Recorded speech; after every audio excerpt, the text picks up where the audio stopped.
Section 13 of the Rules of the Senate provides that this committee has jurisdiction over all matters relating to tourism and the tourism industry.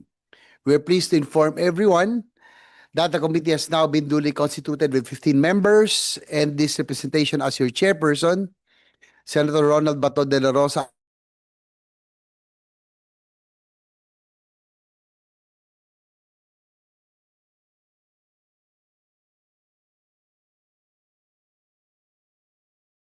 as your vice chairs of the committee. Amy Marcos, Robin Hood Padilla, Francis Kiko Pangilinan, Rafi Tulfo, Camille Villar, Mark Villar, Juan Miguel Mig Subiri, Risa Ontiveros, and Lauren Legarda. And likewise, we are joined by our ex-officio members, Senator Jingo Estrada, Senator Joel Villanueva, and Senator Vicente Soto, representing the minority.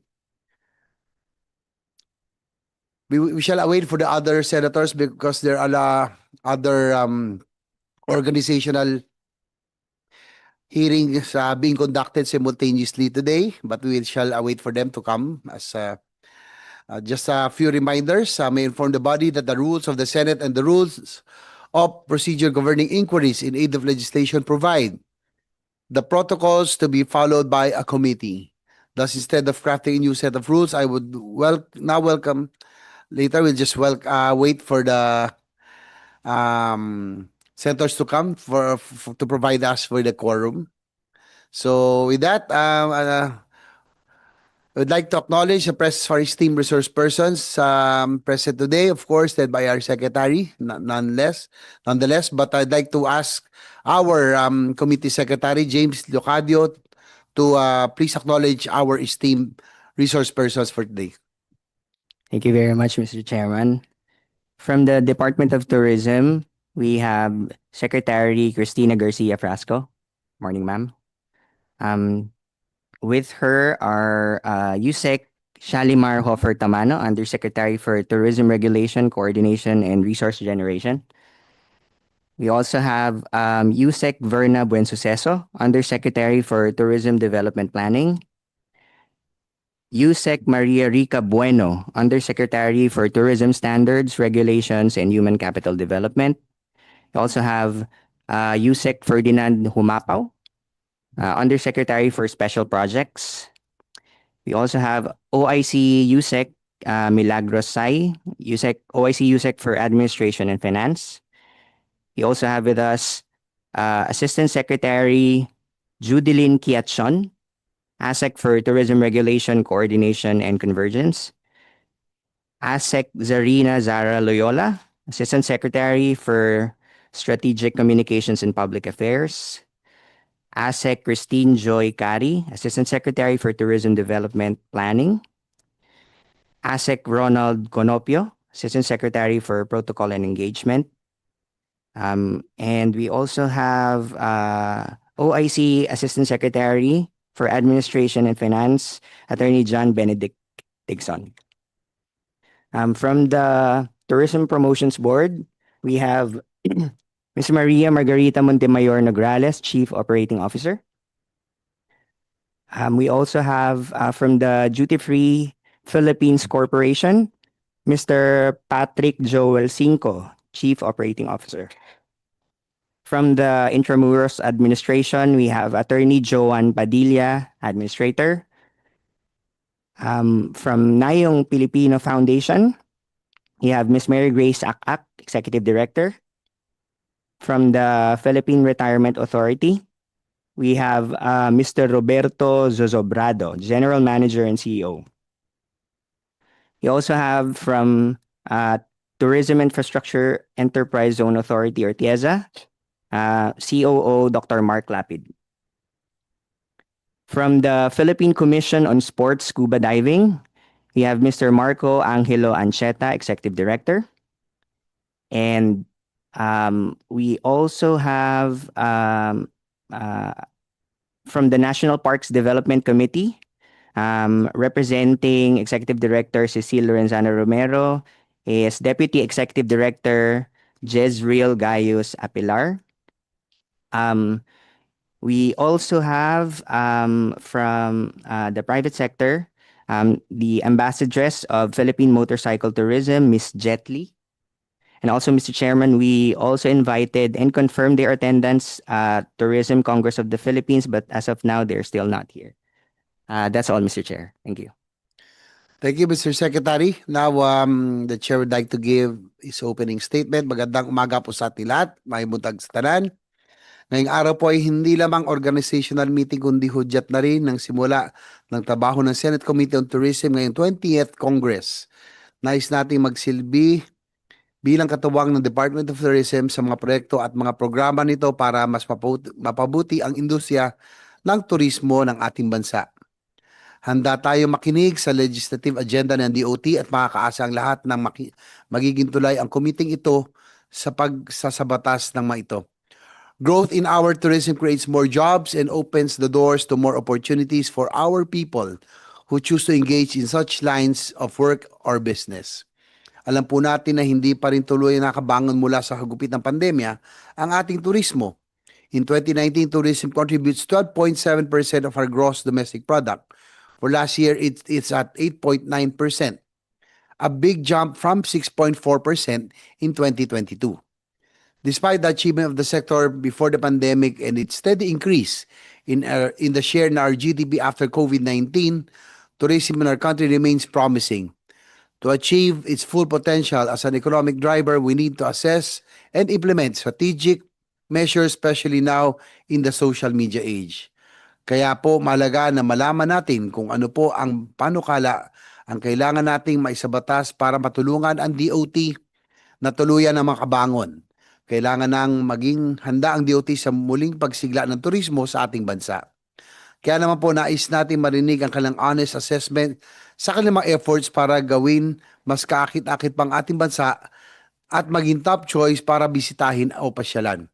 Sana po ay makatulong ang committee nito para maabot ng DOT ang target share ng tourism sa ating pong GDP. Dito sa ating sektor, hindi lang pang foreign tourist ang gusto nating ma-attract. Gusto rin natin tayo mismo mga Pilipino ang makita ng ganda ng Pilipinas. Sabi nga nila, wag maging dayuhan sa sariling bayan. We want to hear from the DOT of their ongoing attempts to boost local tourism. Riding my motorcycle around the country and promoting motorcycle tourism has made me more a believer that our country has so much more to offer. Napaganda po ng Pilipinas. Kailangan lamang po natin itong maipromote pa, gawing viral sa TikTok at Facebook, at dapat simulan natin sa ating mga kababayan. Let us create the situation or circumstances that will encourage our people to choose domestic tourism. Our country possesses the elements to be successful in the field of tourism. We are blessed with natural tourist attractions and the most hospitable people. What we need are policies that will enable the DOT to hurdle any obstacle that comes in its way in reaching its full potential. Kung kaya nga po mahalaga ang ating pong mapag-usapan ngayong umaga na ito, ituring po na ito na pagkakataon para maipating sa Senado ang inyong mga kinakaharap na mga pagsubok. Paano namin kayo matutulungan upang maresolba ang mga ito? Tanda po natin ang turismo hindi lang tungkol sa mga tourist spots o destination, ito ay pagkakakilanlan. Ito po ang I'll just play some videos of the loops that we have gone through the years. So just last Sunday, we were together. Okay, ayun na po ang video.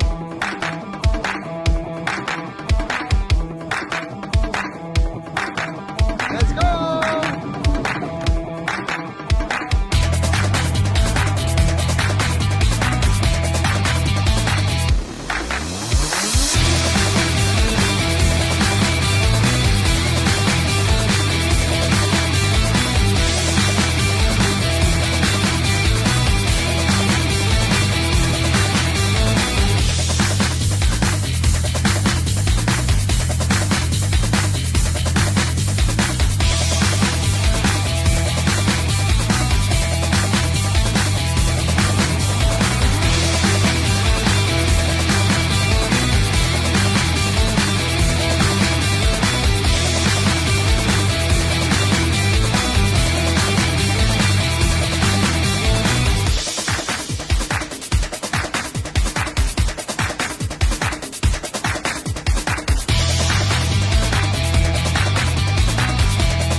Okay, thank you.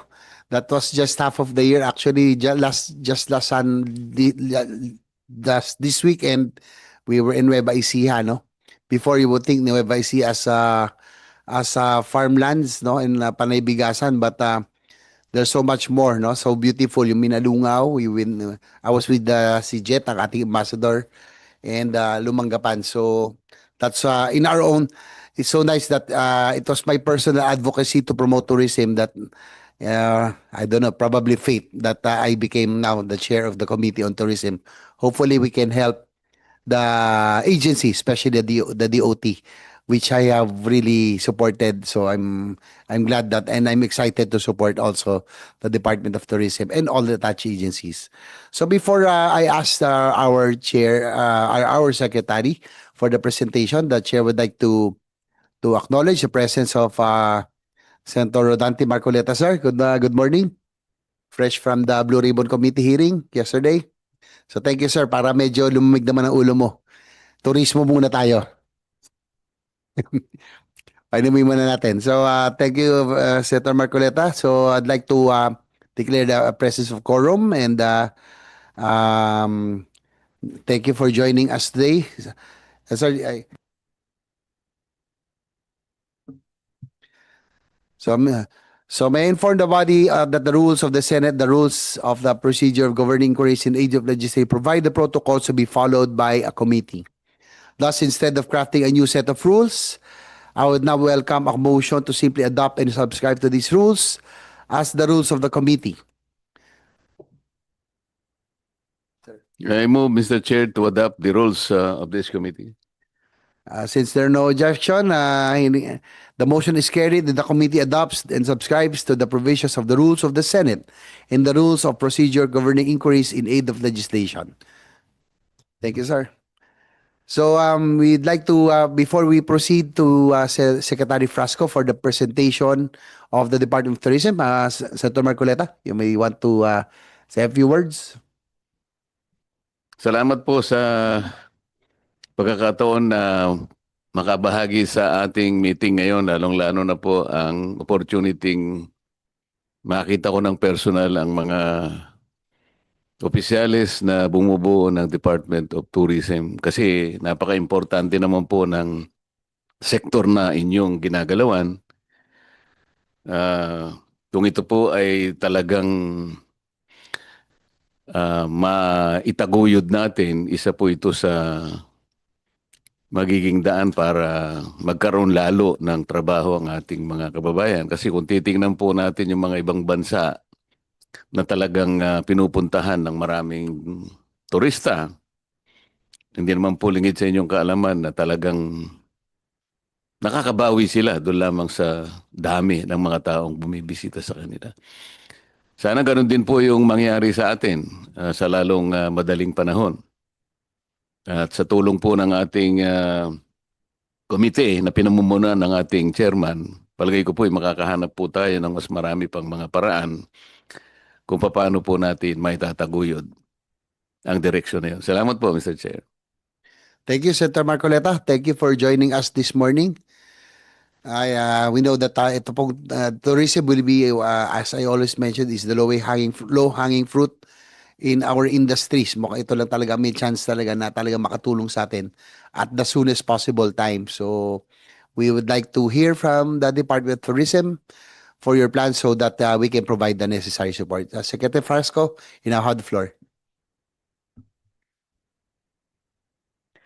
Magandang umaga sa lahat. Mayong buntag sa tanan.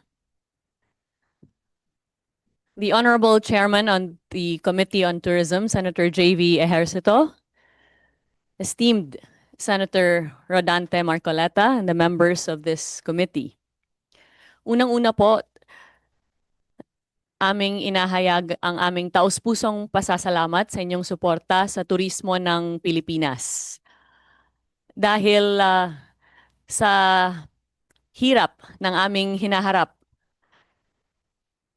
when you speak of budgets for tourism compared to our neighbors in the ASEAN, ay sa pagkakarinig ko po sa inyong mga insights ay nabibigyan po tayo ng pag-asa na baka naman with the right support na babangon din yung turismo ng Pilipinas to the levels that we are expected to deliver. On behalf of the Department of Tourism, I present the mandate, the mission, and the accomplishments of the tourism industry. The 1987 Philippine Constitution recognizes tourism as a vital instrument for national development, directing the state to preserve and promote our culture and our natural heritage while harnessing these assets to advance the common good. This constitutional foundation is both a privilege and a responsibility. Tourism is not simply an optional activity. It is a state mandate tied to our nation's progress. Tourism is not leisure alone. It is nation building. Tourism is one of the most powerful multipliers of opportunity in our economy. Every peso invested in tourism generates jobs, income for communities, and revenues for government. Every tourist arrival means work for a boatman, sales for a vendor, bookings for a homestay, and demand for the work of farmers, craftsmen, and transport providers even. This is why support for tourism is not support for a single industry alone. It is support for millions of Filipino families whose livelihoods highly depend on the success of the tourism industry. It is support for local governments striving to uplift their communities, support for small businesses that form the backbone of our economy. The task of the Department of Tourism is to harness this power, not only to strengthen our global competitiveness, but to ensure that the benefits of tourism are felt by every Filipino in every region, in every corner of our country. That is our responsibility, and that, for the past 3 years, has been our commitment. Our legal foundation is Republic Act 9593, which mandates the Department of Tourism to regulate, promote, and develop the industry in partnership with local governments, the private sector, and our local communities. This mandate is reinforced by our attached agencies. The Tourism Promotions Board positions the Philippines in the global market. The Tourism Infrastructure Enterprise Zone Authority leads investments and infrastructure in tourism. The Philippine Retirement Authority cultivates retirement tourism. The Intramuros Administration safeguards our cultural heritage. And together with the rest of our attached agencies, they ensure that tourism in the Philippines is not only competitive but holistic and sustainable. In 2024, the Department of Tourism was allocated 3.07 billion pesos.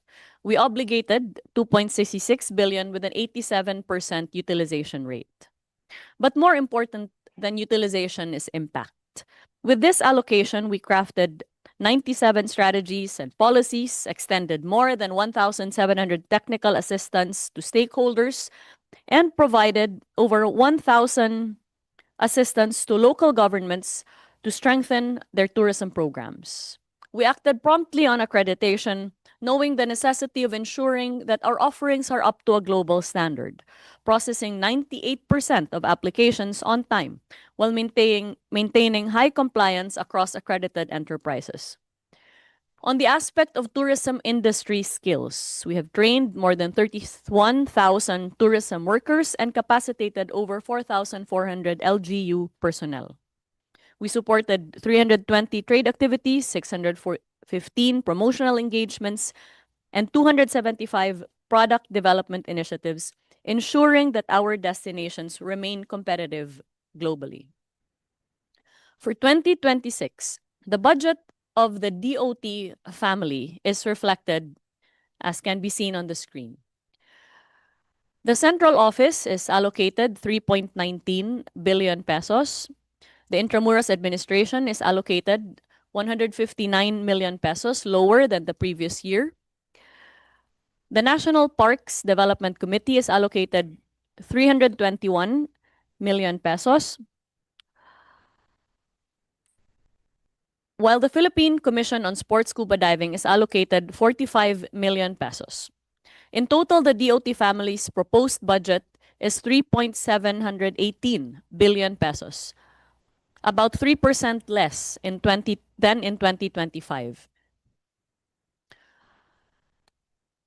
Our branding and promotions budget has steadily declined from 1 billion pesos before the pandemic to 1.2 billion in 2023, down to 200 million in 2024, and finally only 100 million in 2025.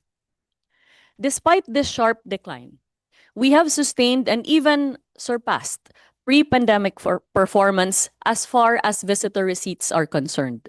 But let me be clear, this comes at a cost.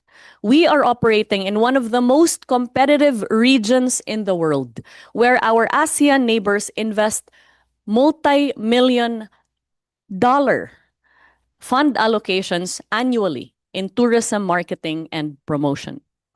When other countries are aggressively funding their campaigns to capture global attention, our resources have been shrinking. This puts Philippine tourism at a disadvantage at a time when international travelers have more choices than ever before. If we are to secure our rightful share of the global market and arise to the numbers that is highly expected of us, if we are to protect and expand the gains already achieved, then strategic and sustained investment in branding and promotion is not optional, it is indispensable. As the trend in arrivals would show, notwithstanding the challenges that the Department of Tourism has faced in terms of budget allocations vis-a-vis its ASEAN neighbors, we have managed to increase tourism arrivals year on year from the time post-pandemic. As a matter of fact, as you can see from the screen, we managed to obtain a 105% increase in arrivals in 2023 rather, and a 9% increase in 2024, taking into consideration the steady leveling of global demand. This same increase in trends as far as the accomplishments of the industry can be seen in our tourism receipts. Inbound tourism expenditure reached 3.86 trillion pesos in 2024, a 13% increase from 2023 and already 103% of pre-pandemic 2019 levels. This demonstrates that Philippine tourism continues to deliver record-breaking economic gains even with leaner resources, though not without great difficulty. In 2024, international visitors generated 700 billion pesos in receipts, the highest ever in Philippine history. This underscores that our strategies are attracting quality tourists who stay longer, spend more, and come back again and again. Tourism's greatest impact, of course, is in the jobs that it generates. In 2024, tourism directly employed 6.75 million Filipinos, or nearly 14% of our entire national employment.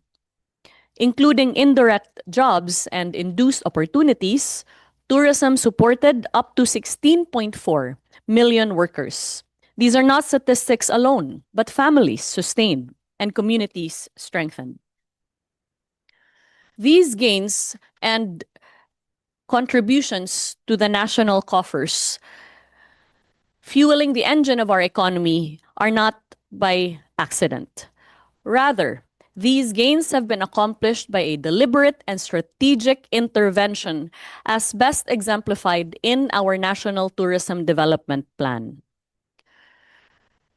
The NTDP envisions a Philippines that presents itself to the world on the strength of its culture, heritage, and identity. A transformation of the tourism industry is desired into one that is sustainable, resilient, and competitive, anchored on the strategies of connectivity, convenience, and equality. In crafting the National Tourism Development Plan, the perspective was by no means to focus on one aspect alone, but rather to truly have a comprehensive framework to ensure the long-term sustainability and global competitiveness of the industry, beginning with that for which we unfortunately have the greatest disadvantage, the quality of tourism infrastructure. And which is why this is the #1 priority under the National Tourism Development Plan, noting that in a comparison made between 117 economies by the World Economic Forum in 2021, the Philippines ranked 75th as far as tourism infrastructure. Second, in order to ensure that we are able to compete in a highly competitive market among ASEAN neighbors that enjoy international land borders, we have focused on increasing the connectivity of the Philippines from international destinations across the globe, even as we have worked to ensure that domestic connectivity continues to thrive. Digitalization falls very high on the list of priorities to ensure that we are able to provide opportunities, especially for emerging destinations, to benefit from a highly digitalized tourism industry. The enhancement of the overall tourist experience seeks to provide opportunities for tourists to enjoy immersive and experiential activities that will encourage them to stay longer and come back again and again. And of course, as directed by President Ferdinand R. Marcos Jr., we seek to equalize tourism development by providing opportunities not just for popular destinations, but for emerging destinations as well.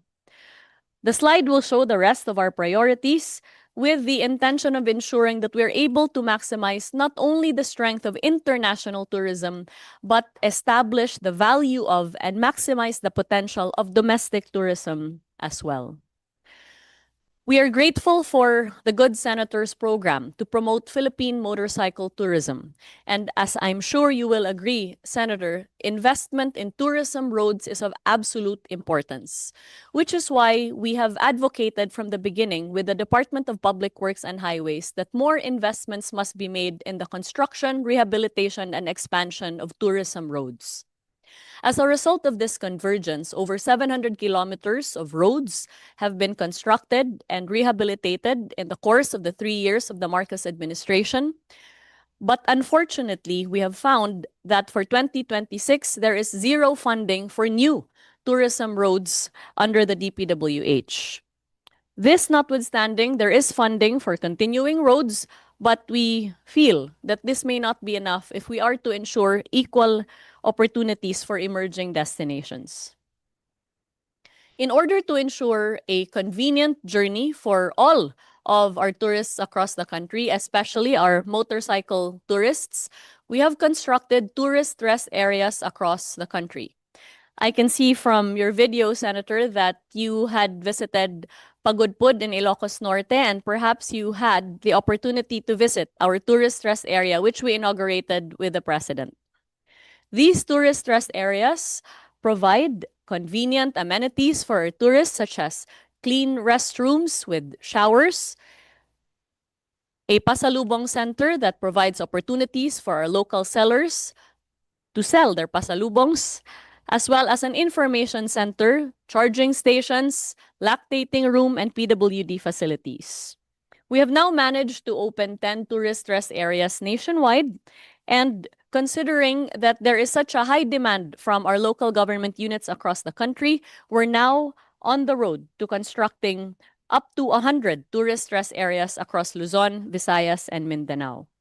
In order to ensure that we provide opportunities to introduce our culture and highlight the strengths of our emerging destinations, we have mounted the Philippine Experience Program. We have managed to complete 12 Philippine Experience caravans across the country, where we provide opportunities. We have provided opportunities to 32 provinces, 51 cities, and 51 municipalities to highlight the strength of their culture, their heritage, their festivals, as well as their gastronomy.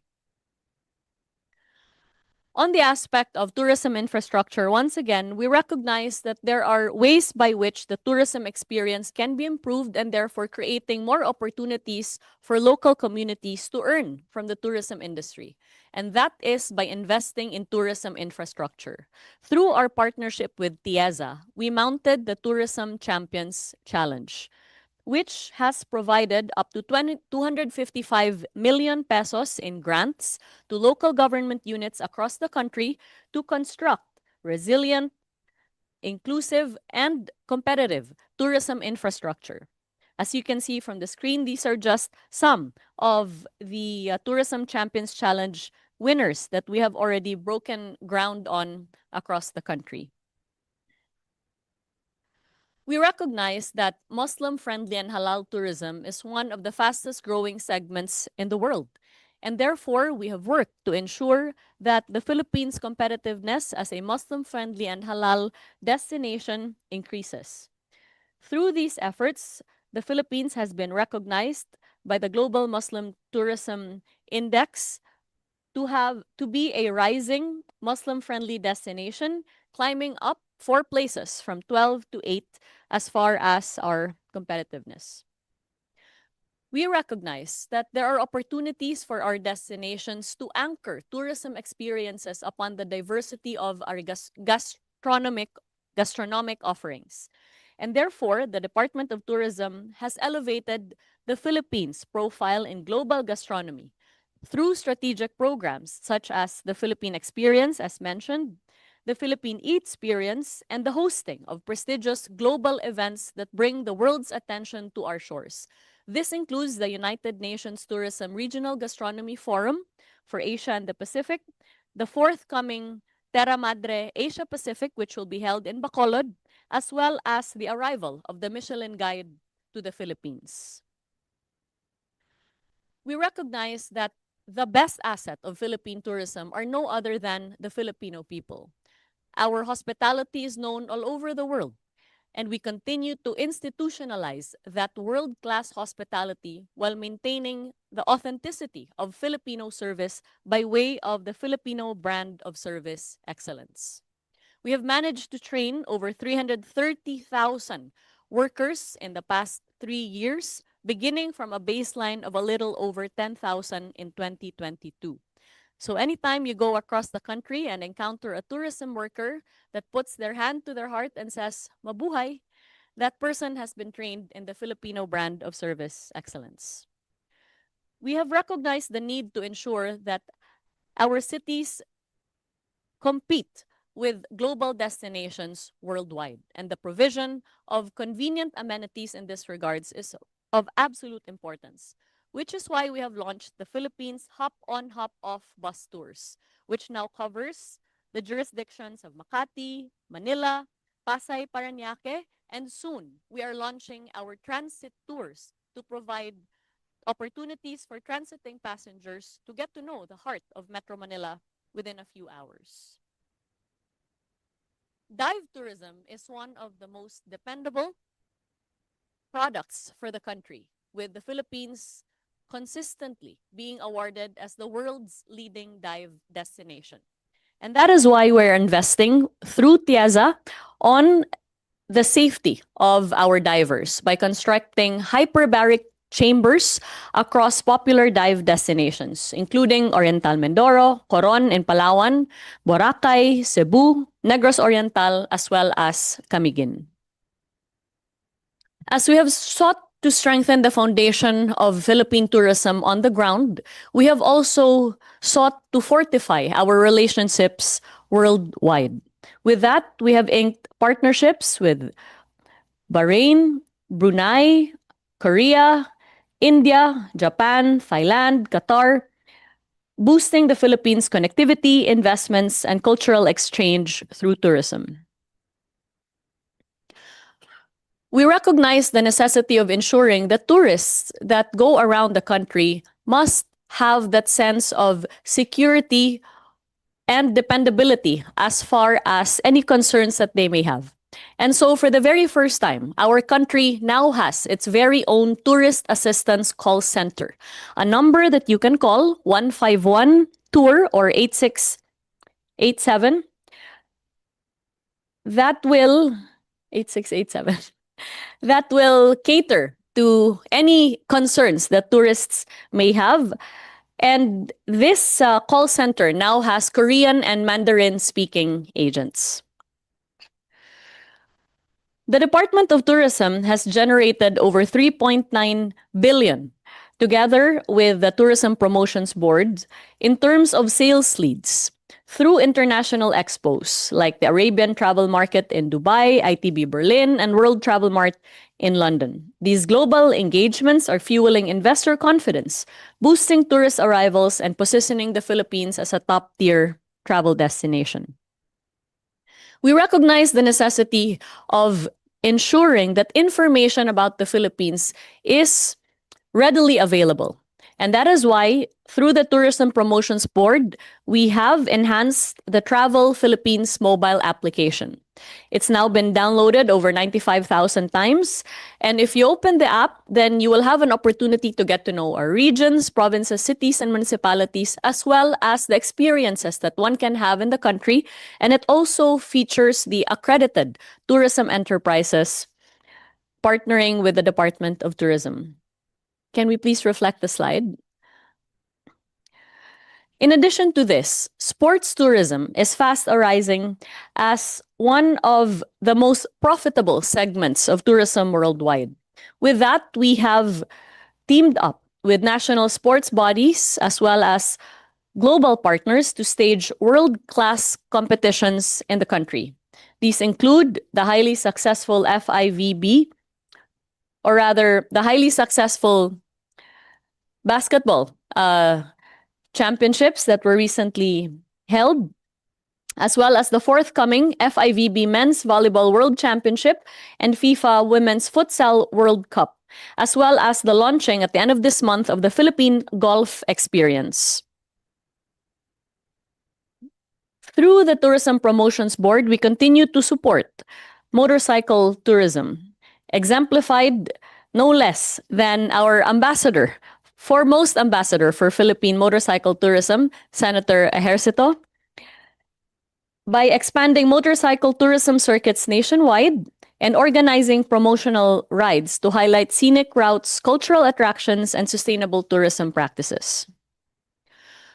We recognize that government must have a facility to support our small and medium enterprises in the tourism industry. And that is why, together with the Department of Trade and Industry, we have launched the Turismo Ascenso loan programs, which provide up to 20 million pesos in loans with very attractive and competitive interest rates, and are even able to provide non-collateral loans depending on the amount that is being loaned. We have also sought to ensure that the Philippines continues to position itself as a hub for global events, recognizing that meetings, incentives, conferences, and exhibitions provide wonderful opportunities for high-yield tourists. With that, we hosted the UN tourism events in Cebu last year.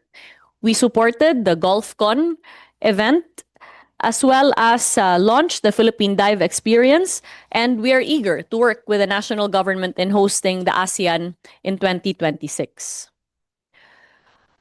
As we promote the highlights of our destinations, so too must we ensure that we take care of our people, which is why we have partnered with the Department of Migrant Workers that provides capacity building and skills training for returning OFWs who may wish to have livelihood in the tourism sector.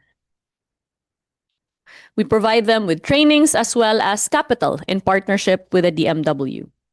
In addition to this, we have sought to ensure that we are able to provide social protections for tourism workers that continue to serve the industry, which is why we have partnered with the Department of Social Welfare and Development under the Bayanihan sa Bukas na May Pag-asa sa Turismo program, where in the event of a calamity, we're able to come in to provide financial assistance through the DSWD and also provide sustainable livelihood training so that affected tourism workers may continue to earn from the tourism industry. The Department of Tourism is continuing to invest in emerging and long-standing products that showcase our unique Filipino identity, including gastronomy, wellness, golf, film, MICE, and of course, leisure, dive, surf, cruise, heritage, and many other aspects. Under the Love the Philippines campaign, these products present a multi-sensory invitation to explore our country, continuing to make tourism a driver of economic growth. To secure the future of tourism, we are advancing, or rather advocating, for priority measures which we hope can merit legislative assistance, such as a tourism infrastructure fund that takes funding for tourism beyond the ambit of our current convergence with the DPWH, a more liberal visa policy for the Philippines to increase the competitiveness of the country vis-a-vis our ASEAN neighbors, an act strengthening the Philippine halal tourism in the country, revisions to Republic Act number 9593, an act creating a tourism quick response fund in case of instances where tourism workers are affected by emergencies or calamities. For surely these measures will keep Philippine tourism competitive, inclusive, and sustainable. Mr. Chair and the honorable members of this committee, the story of Philippine tourism is one of resilience, resourcefulness, and resolve. Even with declining branding budgets, we have delivered record receipts, historic employment, and rising global recognition. But we cannot ignore reality. We are competing in an ASEAN region where our neighbors invest billions in tourism promotions every year, while our own branding resources have been reduced to a fraction of what they once were. Without sustained and strategic investment, we risk losing the momentum we have worked so hard to build. Every peso invested in tourism multiplies into jobs, enterprises, and revenues for government. And every visitor who arrives generates opportunity, dignity, and pride for our people. But without the means to tell the world our story, we cannot secure our rightful place in the global market.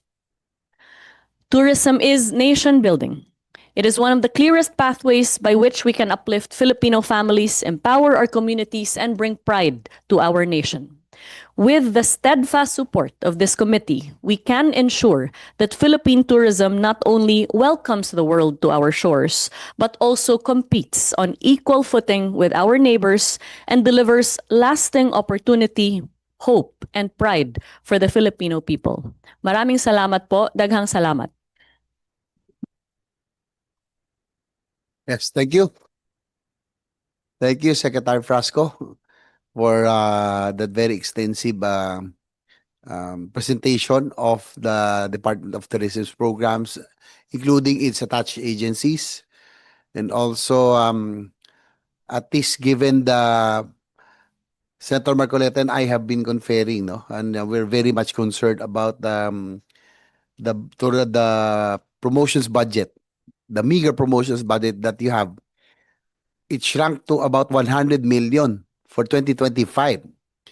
My question is, as you mentioned, we are against we are competing against our ASEAN neighbors, and from the looks of it, no, they have been very aggressive. No? Malaysia, for instance, yung pong Malaysia Truly Asian nila campaign has been there for quite some time, and they have been spending a lot on advertisements, no, and Indonesia likewise, and now Vietnam, and I heard Cambodia likewise are all spending a lot for their tourism promotions budget.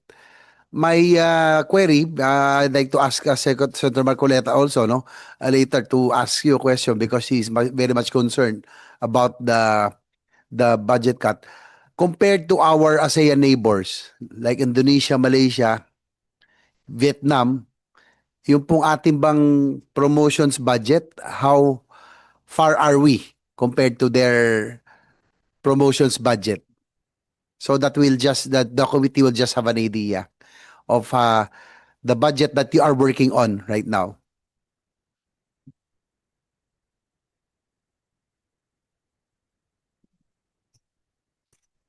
So 11.2 million? Ba't ang liit? Ba't ang liit? It's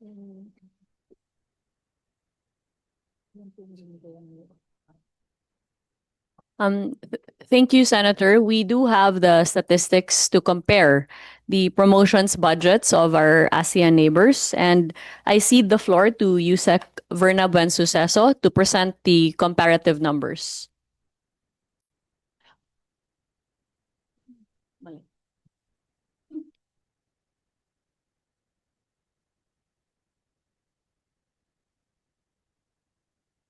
Hindi, pakisabi nyo lang kung masyado tayong malayo. Malayong malayo po, Senator. Salamat po. Kasi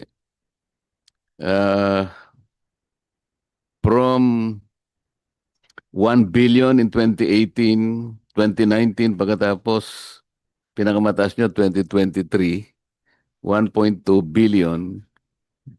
Pagkatapos biglang bumagsak sa 200 million. Then 100 million in 2025. Fortunately, sa NEP, nakikita namin parang itataas nila sa 450 something million. Paano kayo makakalaban nito, madam? Kasi parang sa digmaan lang ito eh. If you are not complete with ammunition, how do you think you are able to survive the battle we call tourism? We have nothing but a plastic bullet, Senator, That's not good enough, Madam Secretary. which is why it is also of grave concern to us that Nagtataka lang kasi budget has ako, been reduced. kasi 2025, wala pa ba si former Congresswoman Migs sa iyo noong 2025? Wala pa, ano? Siya na ba noong 2025? Ngayon? Congresswoman Migs po, can I clarify po, sino po si Congresswoman Migs? Hindi. Kapagalan niya ba to? Kapatid. Kapatid. Indo. Ikaw ba yun? Sorry kasi parang kamukha mo siya. Indo. Kasi kasama ka, colleague ko siya. Medyo malabo ang mata ko, malayo pa siya. So kala ko kasi nandit siya, kasama niyo siya ngayon. I meant to ask you sana, you could have utilized her kung siya si Migs, no? To charm the Speaker of the House of Representatives. Kilala mo siya, ma'am, di ba?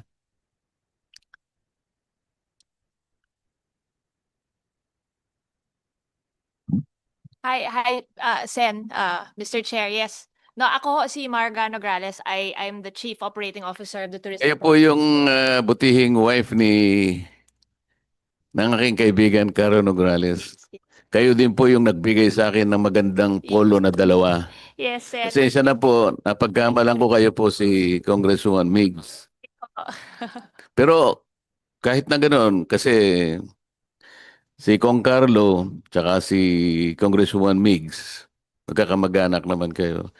Bakit hindi nagamit ni Secretary para i-charm si Speaker Martin Romualdez?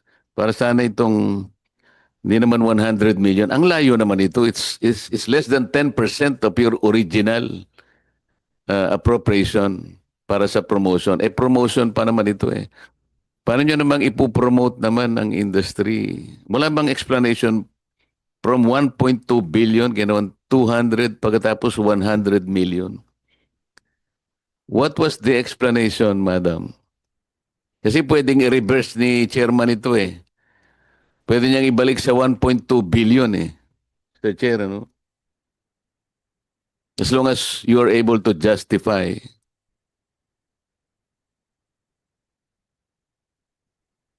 Mr. Chair and Senator Marcoleta, first of all, I think what has become abundantly clear to us in the department is that the power of the purse lies entirely with Congress, and therefore the exercise of their discretion is beyond our control. Notwithstanding that, when I learned of the slashing of the budget, I did make my appeals and sought to have interventions and representations with the leadership in order to plead that the budget not be slashed in the manner that it was. But at the end of the day, we can only ask, and it is for them to deny. And clearly, exercising this power of the purse, the budget has fallen victim to that.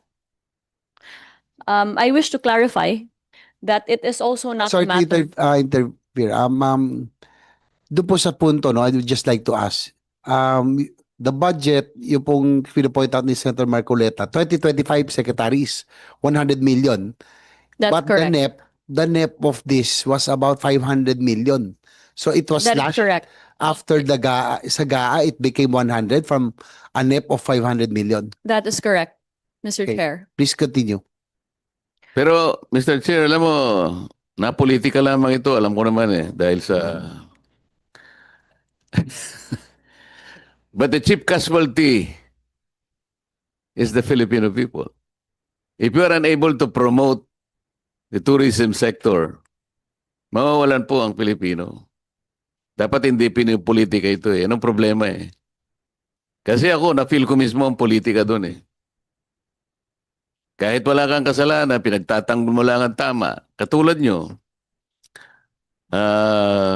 politika ang nangyari. How else will you be able to explain this? 100 million from 1.2 billion. Alam naman nila kung anong epekto nito You will not be able to pursue anything good here. Promotion po ito Nakikipaglaban po tayo. Ang gaganda po nung tourism packages ng ating, wag na tayong lumayo sa malalayo pa, like Dubai or what. Dito lang sa Malaysia, sa Thailand, sa Vietnam, kung wala po tayong sapat na perang gagamitin para lumaban tayo, you're merely spinning wheels. So, Mr. Chair, siguro nasa balikat mo ngayon na ibalik natin ito. Siguro. Kung gusto po rin nyo. Salamat po, Mr. Chair. Inahan po ko naman ako na lang ang Thank you, Senator Marcoleta. I guess you hit the nail right on the head. Mukhang yun na nga rin ng na-point out talaga natin sa umagang ito.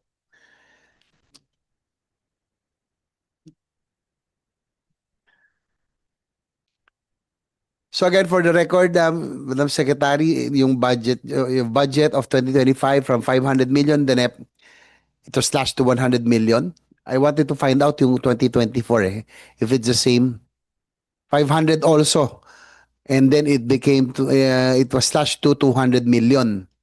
So now, yung NEP natin is about 500 million. We're still awaiting for the HGAB, no? After the budget deliberations. But at least now you will have, be rest assured that you will have allies here right now, no? Senator Marcoleta put it, the way we put it, na it's sad that politics has again, I'm hoping it's not, pero it seems like it, no? That it's not the legislators who are victims here. It's the Filipino people who will lose the opportunity. And I don't think we can really compete with 100 million compared to our ASEAN neighbors budget. Yung pong na-point out nyo, no? Talagang, as you mentioned, malayong-malayo. I was able to see it earlier, no? Can you flash it on the screen? Yan po. That's how much, if you could compare to our neighbors, yun po siguro, Malaysia na lang, Vietnam, ano pa ba iba? Thailand, and how far are we? Para so that the committee will just be on record. We will have an idea as to what kind of budget the Department of Tourism is working on right now.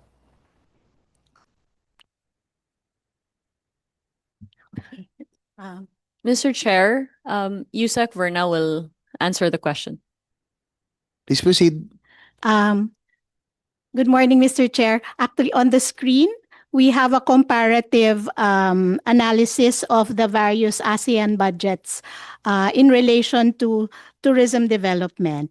So for 2024, for example, we have Indonesia having an amount of about 234 million compared to the 52 million of the Department of Tourism in terms of dollars.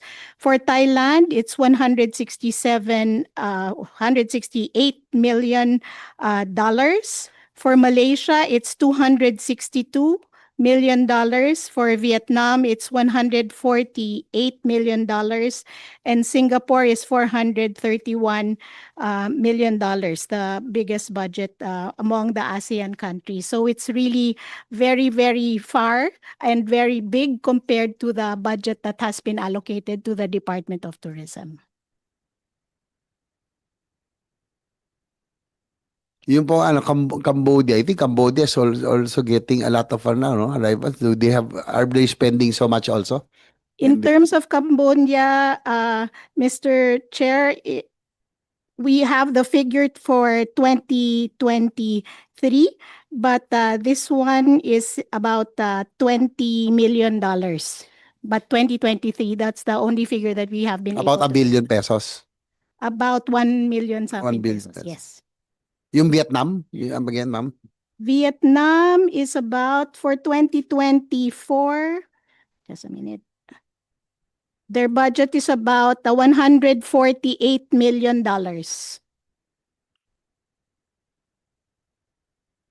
So in peso, that's how much compared to us? That's to ours? about 8.4 billion. 8.4 billion. So they're spending 8.4 billion to compare to our 100 million. Ganun ba yung difference? Yes, Mr. Chair. 2024.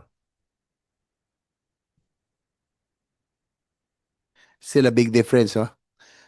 Anyway, probably budget season is coming up soon. Probably if you can have another presentation, having a matrix comparison, maganda ito makita nila.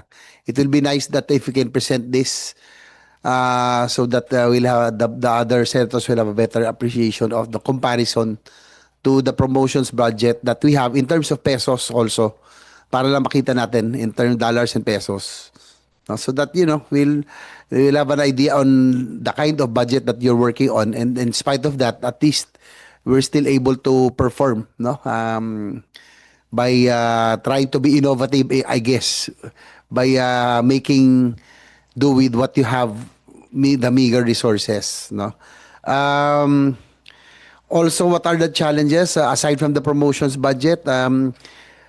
Steadily, it was 500 million in the NEP for the past 3 years, but it has been cut for the past 2 years. But be rest assured that we will make sure that it will not happen again. We'll do our best, because it's not the legislators, it's not the secretary who will suffer because of this cut. Sana nga hindi tama yung analysis po ni Senator Marcoleta. It's you're a victim of politics. I hope not, But if it is indeed it is, it's not you who will suffer. It's not the department. It's the whole industry. As I mentioned earlier, this is the low-hanging fruit that we have already.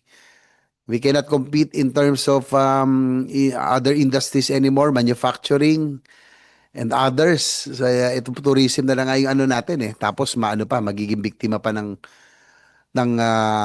politika. Nakakaawa naman, lahat na lang tayo napupolitika. In the same way that we will ask later on, there still a lot of challenges. Of course, one is your budget for promotions. And next will be tourism infrastructure, as you mentioned. Probably that's next. I am a witness, and I agree with you, Secretary, that it is indeed a challenge. It's very important, really, to give infrastructure, to make sure that the infrastructure is there and make it more convenient for tourists. So to move around the country, no? Na I have seen a lot of our hidden treasures, yung mga potential tourism areas. And I'm a witness na talagang medyo kulang pa tayo sa infra. That's why before when I was just a member of this committee, I remember I asked our TIEZA head, GM Mark Lapid, kung ano po yung mga, probably later on you can brief us, kasi nangyayari nun, everybody, just like the flood control budget, kasi 350 billion po yung budget na yon, everybody wants a piece of that pie. Even though yung pong tourism, or even though yung flood-prone provinces are already, yun po, kahapon, already identified, but yung project hindi there's a mismatch, so everybody wants a piece of that pie. Mukhang na politika rin to kasi I think also everybody wants a piece of the pie of the TIEZA. Dapat, I think if you can brief us later on kung I think the secretary was able to mention yung po mga tourism centers, no, that are ongoing. So yun po. So tourism infrastructure, roads and others, no, we have to coordinate with the DPWH on this. Let us know kung ano po yung inyo pong mga priority infra so that we can help being Vice Chair of the Committee on Finance in the upcoming budget. Doon po sa infra, Sec, do you have any list of the infrastructures that you would want to help prioritize with the Department of Public Works? Senator, first of all, I wish to thank you for understanding the predicament that we have been facing in the Department of Tourism. Our hands have been tied for quite some time, but we have sought to fight as hard as we can for the success of Philippine tourism. I agree that politics should have no place in tourism, for tourism should transcend all of that, and it is, after all, our common ground. In terms of the challenges that the country faces as far as tourism infrastructure, we have found the need to invest in tourism roads.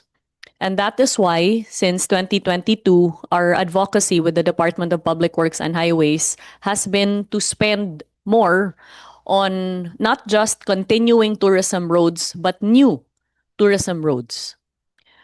While it has had some success, in a sense that there was funding allocated for new tourism roads a couple of years back, unfortunately for 2026, there is zero funding for new tourism roads. In fact, the only funding that remains for tourism roads is on continuing roads. That is not to say that we have not submitted our list of priorities. We have. And in fact, judging by our experience where our submissions are still subject to the discretion and list of prioritization of DPWH, we have also advocated for the funding to be placed under the Department of Tourism. So in the same way that funding for health facilities are with the DOH, funding for classrooms are with the DepEd, funding for farm-to-market roads are with the DA, but all downloaded and executed by the DPWH, the idea that we presented was that funding for tourism roads be lodged under DOT, considering that it is our regional offices that possess the data as far as the projections on demand and current demand that would ensure an enhanced tourism experience. That being said, we submitted our priority list to the DPWH. We also submitted the same to the DBM. But there is, as of yet, zero funding that is allocated for new tourism roads. So we're hopeful that since you are an advocate for the improvement of tourism roads, that this can somehow be addressed. We feel that investments in bridges is also important. And equally important is investment in airport infrastructure as well as seaport infrastructure. And we have already submitted our list of priority airports and seaports to the DOTR. Yes, we'll take note of those, and probably if we can furnish the committee a list of those roads that you would want to prioritize, so we can have it for the record, and probably likewise help you in during the budget deliberations. Ito po yung ano, no, yung I have some the Philippines fails in comparison really in infrastructure in terms of infra for tourism. We're number 69. We're the lowest in Southeast Asia. Of course, behind Singapore, Indonesia, Malaysia, Thailand, and even Vietnam. I think we're number 69. Vietnam is 59. No? So, if you can give us the copies of your proposed road infrastructure. And I agree pong ano yung airport has a lot of ano improvement that that needs to be done. Of course, it's the first and last impression of every tourist that comes here. Not only tourists, but also potential investors, no? But of course, we have to give time, but they have to rush, no? That the new NAIA management, the new private entity is now trying to make improvements. So I may just ask if there are any specific ongoing coordination between the DOTR, the MIA, and also the DOT to make the passenger experience better right away. What are is there any ano now that is there any coordination between DOTR and DOT and the MIA, the new MIA management? First of all, Mr. Chair, we signed a memorandum of agreement with the DOTR for purposes of tourism infrastructure convergence as it pertains to air, land, and sea transport.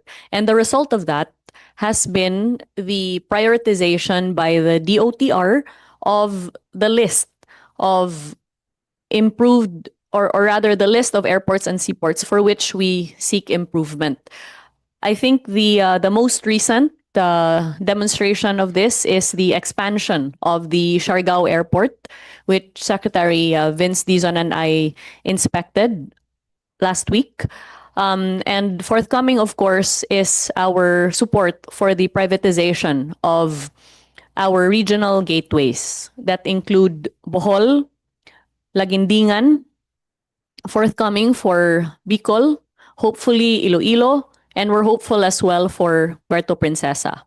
That being said, we have had ongoing coordination with NNIC, the private proponent that is now operating the airport. And our interventions include, first, the training of frontline personnel in the Filipino brand of service excellence.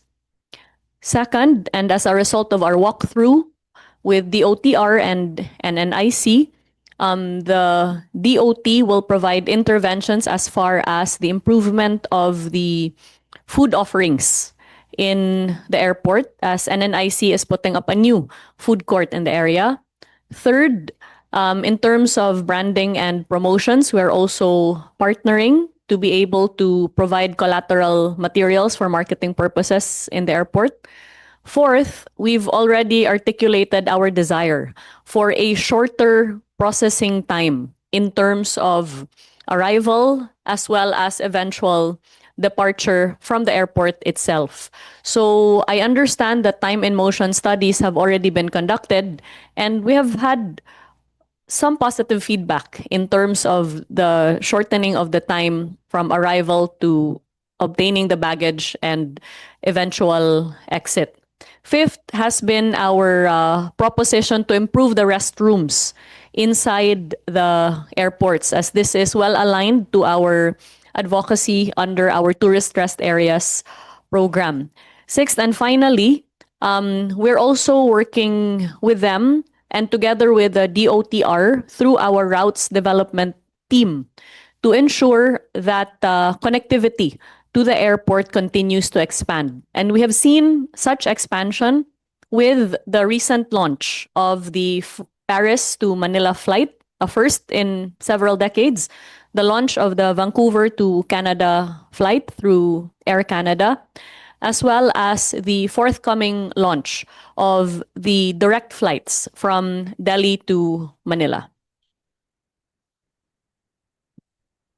I'm hoping to see that those improvements, especially with the airport na iya, no? The other a lot of airports have had considerable improvement. For Cebu, compared to NAIA right now, Cebu's terminal is really much better. Hopefully, NAIA will improve very soon, no? And I think we can um, also try to use yung Clark, more of yung Clark is a very nice airport, one of the most beautiful, I think.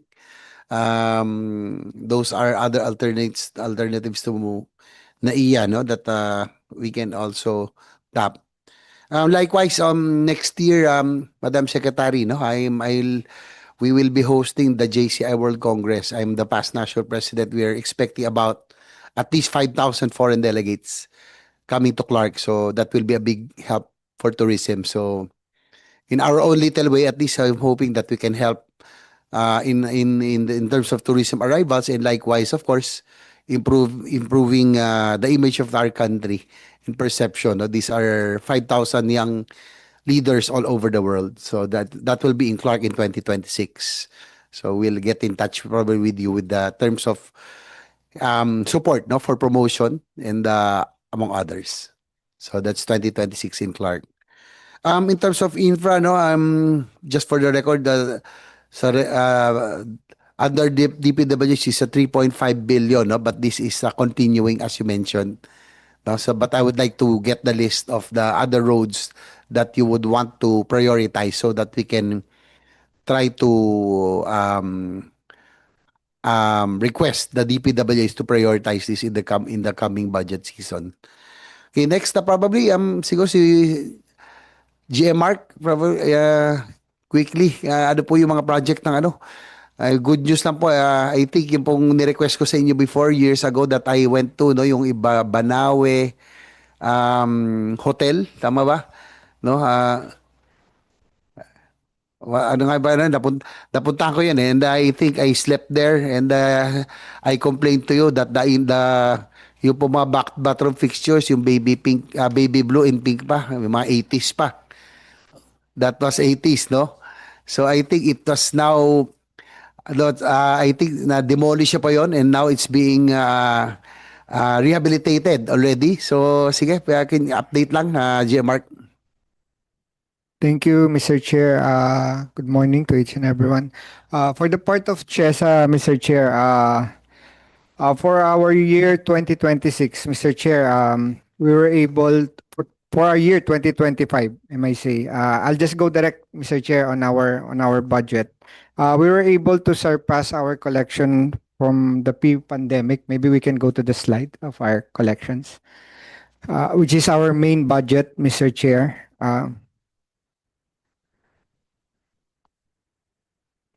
So our pre-pandemic figure on 2019, the agency was able to collect around 7.131,019,890 billion in 2019. But due to pandemic, the financial collection of TIEZA went down in 2020 to 836 million, going to 2021 to 331 million, and then as of 2024, Mr. Chair, we were able to surpass already our pre-pandemic figure.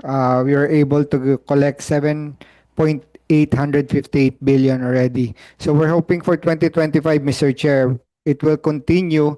And we are 2 years earlier from the UNWTO prediction of 2026 for the recovery of the tourism collection. So that's our status right now. And for our infrastructure project, Mr. Chair, as you mentioned a while ago, we have a lot of completion already and ongoing. But as you mentioned, there are some priorities that needed to be addressed. And some of our infrastructure budget also supported our mother agency, the DOT, the programs that they created since, Mr. Chair, wala rin yung nakuhang budget ng aming mother agency. So as our secretary mentioned a while ago, the TRAs, the TCC program were also being budgeted by TIEZA. And then our hyperbaric chambers, Mr. Chair, is also being funded by TIEZA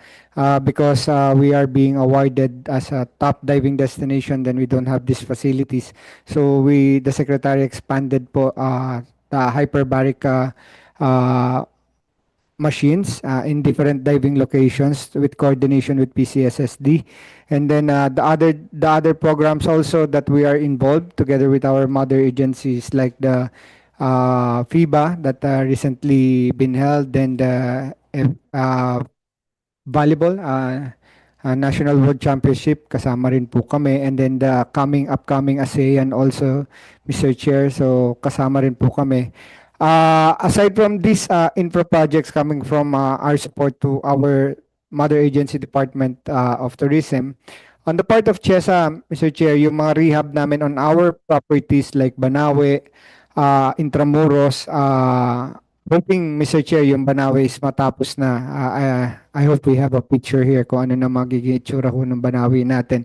Medyo na-delay lang ho kasi kami ng konti on our rehabilitation for Banawe, Mr. Chair, kasi nung in-strip down ho namin yung hotel, medyo may nakita ho kaming mga crack dun sa mga walls. So we asked the help of DPWH together our engineering to come up with a structural integrity muna nung building before we come up with additional funding for the retrofitting na kailangan before they can continue. So ngayon po ongoing, hoping by the first quarter of next year, Mr. Chair, matapos na po siya. And then Club Intramuros is also on rehab, Zamboanga City Golf Course, and then our Balikasag Island also part of our rehab. And then aside from those, Mr. Chair, we also focus on our other projects na in-address po namin na kailangan, like the STDP of Coron, we're doing it, the Puerto Galera, and we're also in close discussion with El Nido, Mr. Chair, kasi yung water problem na meron po doon. So pumapasok na rin po kami, tumutulong na rin kami as part of our infra budget. And then, Mr. Chair, as you mentioned a while ago, yung coordination po ng DOT and DOTR regarding our gateways, we're also involved. As a matter of fact, last week we had a meeting with CAAP regarding dun sa rehabilitation na tutulong na rin po kami. So CAAP is designing a modular terminal right now. And then we were requested na tutukan namin yung modular terminal, yung including pati yung mga benches, kasama pati yung FISD monitors, pati yung trolleys. Yan po yung mga nire-request nila na supportahan namin on their end, including pagpapa-aircon ng mga terminal. And on part of the Department of Tourism, the DOT or the regional offices kung saan po yung ma-identify ng mga terminals will also be in charge of anong tawag doon? The interior decoration of each terminal, depende po kung saan yung location. So yun po yung aming status right now, Mr. Chair. And of course, aside from our backlog, Mr. Chair, we have a 8 billion backlog due to the money that was taken from us during the Bayanihan COVID. It was used as a Bayanihan Hilas 1 Act. 12 billion po yun. So paunti-unti nakaka-recover kami. Hindi ho kasi natanggal lahat sa listahan yun. Ongoing pa rin, continuous. And to be honest, Mr. Chair, hindi pa ho kasama doon yung mga request sa amin na pakonti-konti po ini-implement din namin. But you are correct, Mr. Chair.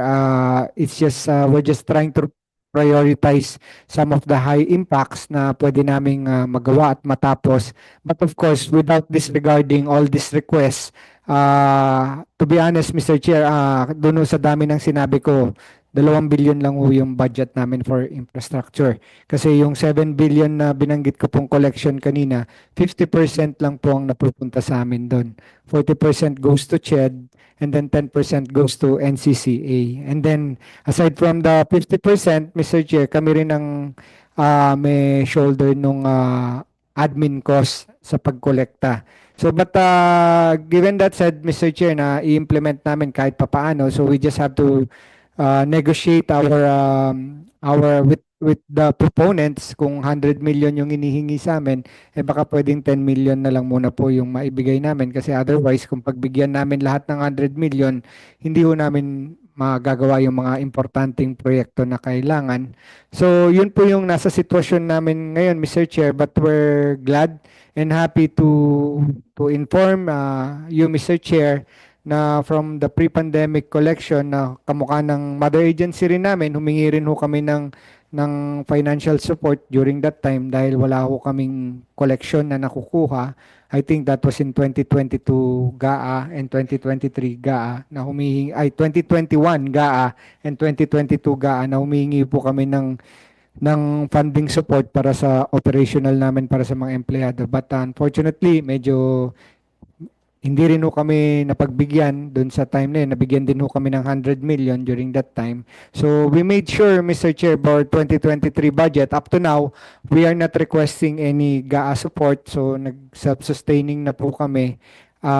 So yun po, Mr. Chair, ang aming sitwasyon right now. And hoping doon po sa road connectivity, Mr. Chair, is talagang ma-address kasi hindi ho namin kasi siya mapasukan on our end on the road connectivity because magkakaroon ho kasi ng redundancy with the program, on the TRIPSI program with DPWH, Mr. Chair.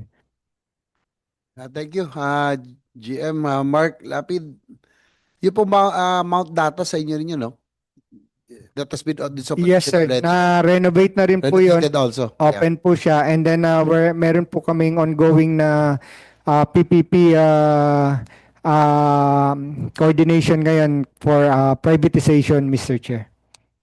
That's good to hear because I saw it all before, dilapidated, na napabayaan. Now it's already operational and rehabilitated. And Yes, sir. Ang nangyari po doon, sir, binalik po siya sa atin ng LGU. Dati kasi kinuha po ng LGU yun. So, nung hindi na ho nila kayang i-operate and rehab, binalik po sa TIEZA and then TIEZA rehab and then fully operational na po bago na ngayon, sir. when is the Ifugao Banawe Terraces Hotel expected to operate? Hoping by first quarter of next year, Mr. Okay, Chair. para- As I mentioned a while ago, Mr. Chair, nagkaroon lang ho talaga ng delay because of the cracks na nakita sa structure na humingi kami ng tulong sa DPWH to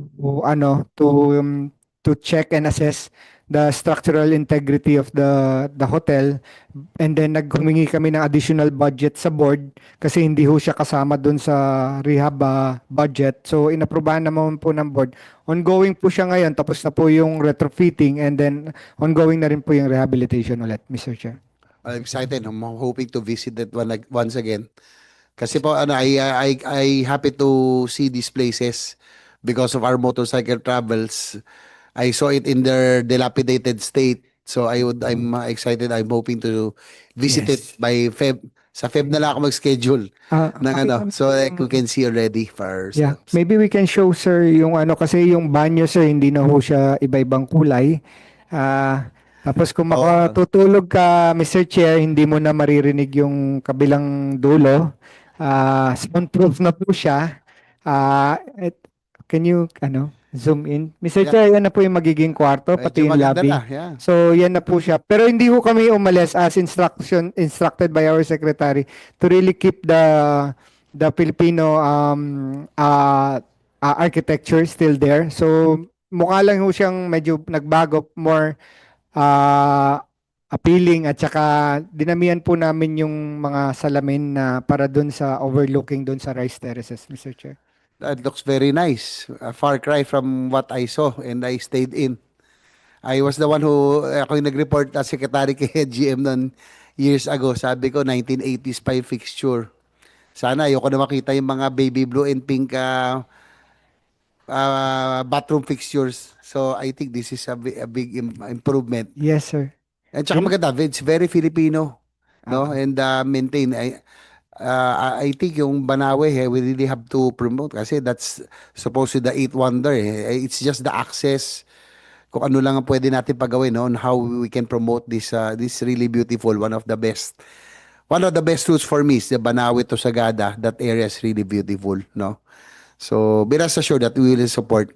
In terms of doon naman sa heritage, I'll coordinate with Senator Loren. Sana yung sa Banawe rin, yung mga ma-maintain natin yung ang dami kasi mga GI sheets na minsan dapat ma-maintain So we have to maintain the ethnicity and yung culture and history of the place. So congratulations on this one. No, I'm excited to see it again. Probably sa February na ako dadalaw so I can see it. So yung sa infra, I would like to commend siguro the department for yung pong tourism areas that have been um, inaugurated. That's very much welcome. At least doon sa talagang na siya, yung mga potential, hindi na yung kung dati kahit agricultural area, hinihingan tayo na tourism centers. So that's what I told GM Mark Lapid. Let's us concentrate on the potential tourist, yung may traffic talaga, no? Sana wag na tayo parang flood control everybody likes to get a pie of the budget. Okay, so just quickly siguro sa TPB, any plans, COO, and we work together naman, but so that we can the committee can support you in whatever you would need. Hello, may buntag, Mr. Chair. Maybe just to summarize, we have a presentation, but maybe we'll summarize lang in the end. So for our 2024-2025 achievements, so ideally, kami sa Tourism Promotions Board, we are in charge of our travel trade shows in our 13 key markets around the world. So yung mga business-to-business shows natin. So we are proud to share actually, in 2024, we hit our highest utilization rate ever in the history of the TPB at 97.97%. And in total, 2024-2025, we have been able to generate 15.8 billion in sales leads. In 2024, around 10.5. 2025, year to date, around 4.4 billion already. And also, we already have actual sales reported from our partners of around, do we have it, guys? Our actual sales? Around 152 billion, actual sales, tourism receipts. So, in total, we have done around 140 programs implemented across institutional, international, domestic, MICE, and MARCOM.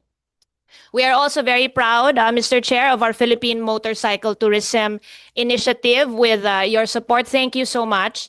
And now we also have the Philippine Cyclo-Tourism, which is also gaining ground.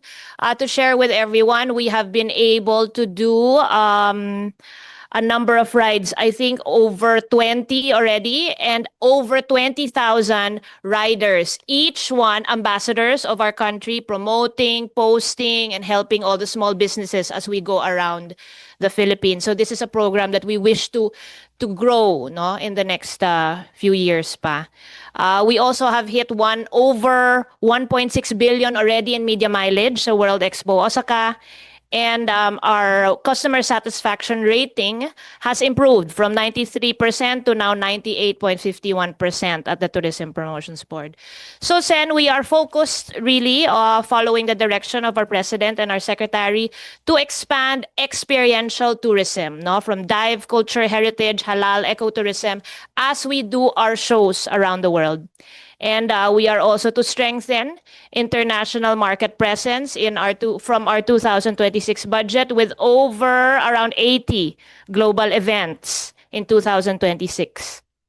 We will also empower local tourism stakeholders through our regional business-to-business travel fairs and through our PMT and our Philippine Cyclo-Tourism. And we will enhance digital platforms and marketing communications and sustain environmental and gender-responsive programs. So our budget for 2026, Mr. Chair, is 1.448 billion. Yun lang ho, Mr. Chair. Thank you. At least your TPB is the one sustaining because of the cuts that the DOT has been with the promotions. So be rest assured of our support. Again, yung cyclotourism, we will support also well. And I think there are a lot of inquiries now from international riders and other cyclists to come here. And that's our long-term plan. So at least gaining ground already. So thank you, COO Marga. Um, Likewise, I always wear your kaayo. Thank you for I'm promoting your Philippine made. Proudly Mindanao. Modern Mindanao. Um, Last siguro yung Intramuros administration, there was a big, ano yung, why was there a big, what's the reason for the big budget cut sa, in your agency? I believe, Mr. Chair, that it was because the budget that was initially given to us under the GAA of 2025 came from congressional insertions. So under the DBM rules, we have to secure the issuance of a special allotment release order. Unfortunately, the SARO was not yet issued to us during the time of the deliberation for the proposed budget in 2026. And therefore, majority of our programs, including our tourism promotions program and the museum operations program, were not incorporated in the national expenditure program. Hence the variance of around 139 million pesos.